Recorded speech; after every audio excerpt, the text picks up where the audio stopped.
Our first phrase is eye candy. It means if something or someone is eye candy, it means by look that is very attractive, but when it comes to quality or usefulness that is not worthy. मतलब कोई चीज़ है या फिर कोई person है, वो bye look तो बहुत ज़्यादा अट्रैक्टिव है या फिर आकर्षक है, लेकिन वो इंटरेस्टिंग नहीं है, वो यूज़फुल नहीं है। तो ऐसी चीज़ के लिए या फिर ऐसे पर्सन के लिए हम बोल सकते हैं कि वो आई कैंडी है। जैसे एग्जांपल है, मूवी वॉज आई कैंडी। मतलब आपने एक मूवी का ट्रेलर देखा, वो बहुत ज़्यादा अट्रैक्टिव था, वो बहुत ज़्यादा इंटरेस्टिंग था, but when you saw that movie that was not interesting, that was boring. तो ऐसी मूवी के लिए आप बोल रहे हैं मूवी वॉज आई कैंडी। मतलब मूवी बाहर बाहर से अच्छी थी लेकिन अंदर से अच्छी नहीं थी। गाइज, एज योर ओपिनियन मैं जानना चाहता हूँ कि मेरा चैनल कैसा है। मतलब if my channel is eye candy, इसका मतलब ये है कि ये केवल बाहर बाहर से अच्छा है लेकिन अंदर से अच्छा नहीं है। और if it is not eye candy, इसका मतलब ये है कि ये केवल बाहर बाहर से अच्छा नहीं है, अंदर से भी अच्छा है। तो according to you what is the status of my channel, let me know to comment section below. अगली हमारी एक ईडियम है राइज विद द लार्क। इसका मतलब होता है सुबह सुबह सनराइज से जल्दी उठना। जैसे अगर एग्जांपल के बारे में बात करें, when I used to go to school I always used to set alarm for rising with the lark. इसका मतलब यह है कि जब मैं स्कूल जाया करता था तो मैं हमेशा सनराइज से पहले जल्दी उठने के लिए अलार्म सेट किया करता था। One more example, I love rising with the lark and having a cup of T while seeing sunrise. इसका मतलब ये है कि मुझे सुबह सनराइज़ से पहले जल्दी उठना बहुत ज़्यादा पसंद है और सनराइज़ को देखते हुए एक कप चाय पीना भी पसंद है। नेक्स्ट हमारा एक वर्ड है await. It means if you await someone or something, it means you wait for that thing or that person. मतलब किसी का या फिर किसी चीज़ का इंतज़ार करना।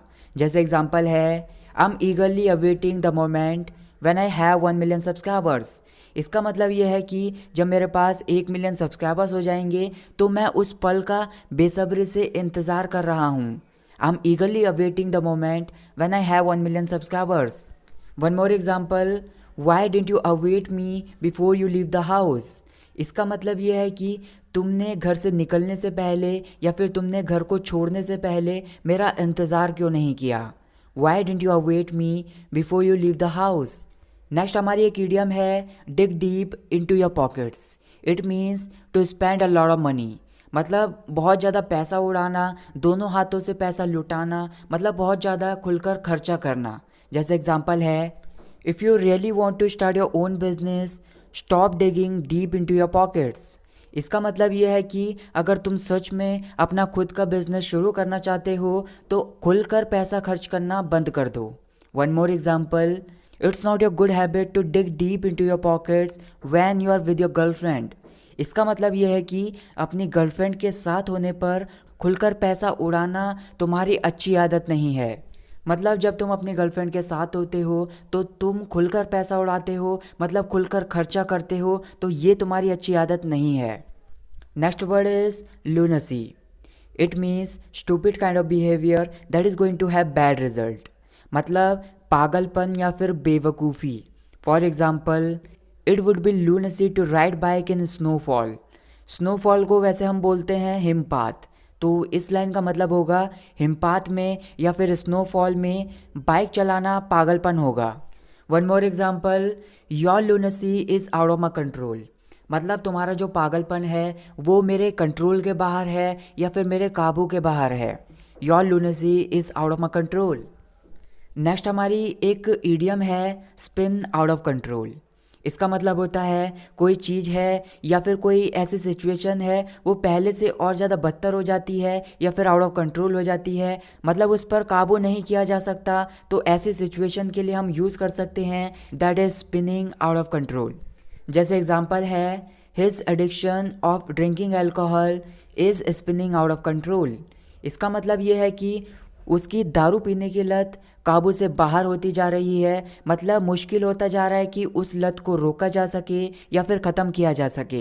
His addiction of drinking alcohol is spinning out of control. One more example, after leaving the job I feel like my life is spinning out of control.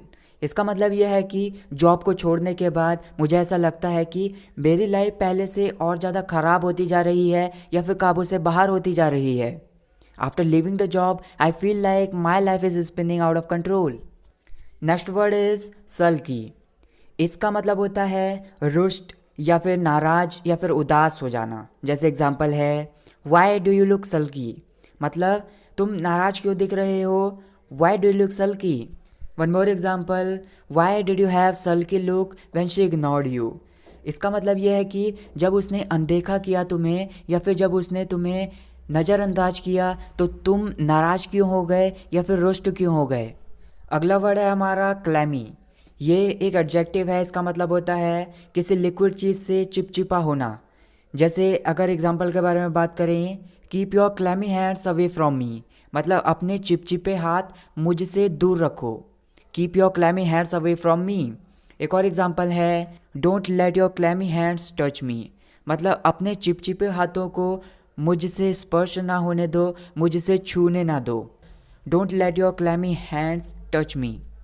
So that's it guys for this video. I hope आपको इस video से कुछ ना कुछ नया जरूर सीखने के लिए मिला होगा।